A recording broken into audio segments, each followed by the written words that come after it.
ظلامك جبر زمان دريجي و سركيشيا جنا خو بيچاره ما بو. هنك حوالي ميگوتن هر با ملای مزگفته او رياكي خيري نشاني تبده. لورا ملا رش و سپی خواندنه تمو دایم ریا قنج ددن بر مروان.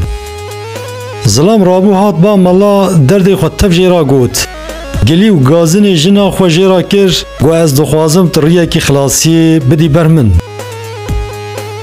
ملا گوت پرسکره کاته نپرمزنه حکت بو خوازی جه سرکیشیا جنا خو خلاص ببی جه ایرو شونده باش و خراب جنا تا چه دکه بلا بکه تی پاسنه وی بدی بسه.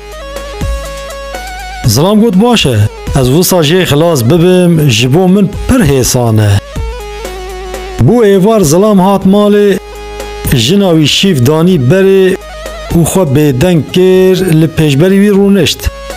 ظلام چند کفچی لناف خوارنه دا او بری خدا جنا خو پس نوی دا گو وی دست تا ساغ بر رونیا من باور بک عمر من بو اف حتی ویگا من خوارنه کی وصا خوش تجار نخوار بو تو دبیق خدا برکتا خوارنه تخستی دست تا افتو ملیاکتی بوی انسان خدا دست من جتا و دو من جوی خوارناتای خوش قط نکه انشاءالله.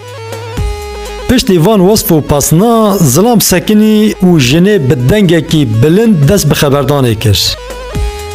کووی اف خوارن جتا را ببه زقم و کراتی و نچه جیه ساعته. افت چند ساله از به دست خو خوارنه چه دکم ددم برته جقیر و قربالخی پیشتر تو دنگ جتا درنت کت.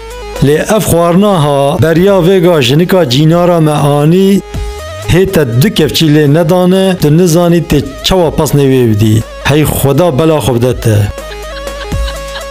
هما تاوا خوارنه گرد و لنیو سری وی خست.